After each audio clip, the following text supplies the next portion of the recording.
ಜನನ ಪ್ರಮಾಣ ಪತ್ರದಲ್ಲಿ ಮಗುವಿನ ತಂದೆಯ ಹೆಸರು ಕಡ್ಡಾಯವಲ್ಲ. ಕರ್ನಾಟಕ ಹೈಕೋರ್ಟ್ ಮಹತ್ವದ ತೀರ್ಪು. ಈ ತೀರ್ಪಿನ ಕುರಿತ ಒಂದಿಷ್ಟು ಮಾಹಿತಿ ಇಲ್ಲಿದೆ. ನಮಸ್ಕಾರ. ಇದು ನಿಮ್ಮ ಕೋರ್ಟ್ ವೆಬ್ ನ್ಯೂಸ್.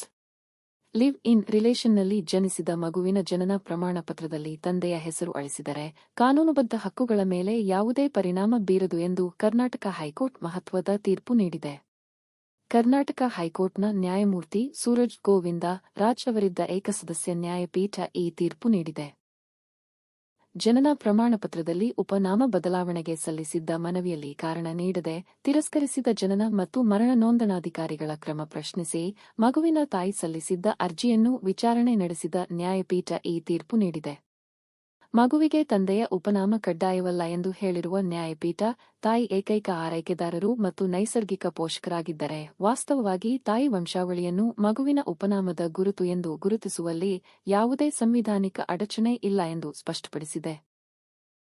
ಜನನ ಪ್ರಮಾಣಪತ್ರದಲ್ಲಿನ ಹೆಸರಿನಲ್ಲಿ ಉಪನಾಮ ಬದಲಾವಣೆಗೆ ನಮಗೆ ಅಧಿಕಾರವಿಲ್ಲ ಎಂಬ ಉಪ ನೋಂದಣಾಧಿಕಾರಿಯವರ ವಾದವನ್ನು ತಳ್ಳಿಹಾಕಿರುವ ನ್ಯಾಯಪೀಠ, 1969ರ ಜನನ ಮತ್ತು ನೋಂದಣಿ ಕಾಯ್ದೆಯ ಪ್ರಕಾರ ಹೆಸರಿನಲ್ಲಿ ಗೊಂದಲ ಸರಿಪಡಿಸಲು ಇಲಾಖೆಯ ರಿಜಿಸ್ಟ್ರಾರ್ಗೆ ಅಧಿಕಾರವಿರಲಿದೆ.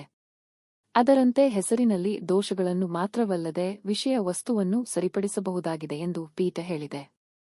ಅಲ್ಲದೆ ಜನನ ಪ್ರಮಾಣಪತ್ರದಿಂದ ತಂದೆಯ ಹೆಸರನ್ನು ಅಳಿಸಬೇಕು ಎಂದು ಅರ್ಜಿದಾರರು ಮನವಿ ಮಾಡಿಲ್ಲ.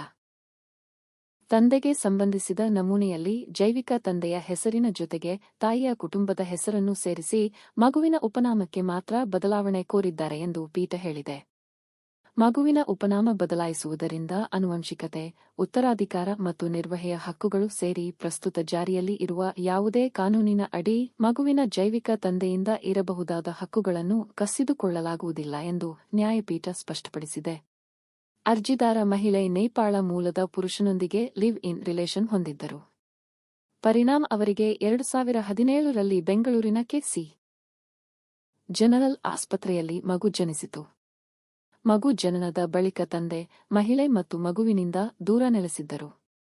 ಅಲ್ಲದೆ ಮಗುವಿನ ಪಾಲನೆಗೆ ಯಾವುದೇ ನೆರವು ನೀಡಲಿಲ್ಲ. ಈ ನಡುವೆ ಮಗುವಿನ ಜನನ ಪ್ರಮಾಣದಲ್ಲಿನ ಉಪನಾಮವನ್ನು ತಂದೆಯ ಬದಲಿಗೆ ತಾಯಿಯ ಹೆಸರನ್ನು ಸೇರಿಸಲು ಬಿಬಿಎಂಪಿ ಜನನ ಈ ಮನವಿಯನ್ನು ರಿಜಿಸ್ಟ್ರಾರ್ ತಿರಸ್ಕರಿಸಿದ್ದರು. ಈ ಆದೇಶವನ್ನು ಪ್ರಶ್ನಿಸಿ ಬಾಧಿತ ಮಹಿಳೆ ಹೈಕೋರ್ಟ್ ಮೊರೆ ಹೋಗಿದ್ದರು. ಇದು ಈ ವಿಷಯದ ಕುರಿತ ಸಂಕ್ಷಿಪ್ತ ಮಾಹಿತಿ. ಈ ಬಗ್ಗೆ ಮತ್ತಷ್ಟು ಮಾಹಿತಿಯನ್ನು ಪಡೆಯಲು ನಮ್ಮ ವೆಬ್ಸೈಟ್ಗೆ ಭೇಟಿ ನೀಡಬಹುದು. ಈ ಮಾಹಿತಿ ಉಪಯುಕ್ತವಾಗಿದ್ದರೆ ಒಂದು ಲೈಕ್ ಕೊಡಿ. ಪ್ರಶ್ನೆ, ಸಲಹೆ, ಸೂಚನೆ ಇದ್ದರೆ ಕಮೆಂಟ್ ಬಾಕ್ಸ್ನಲ್ಲಿ ಬರೆಯಿರಿ.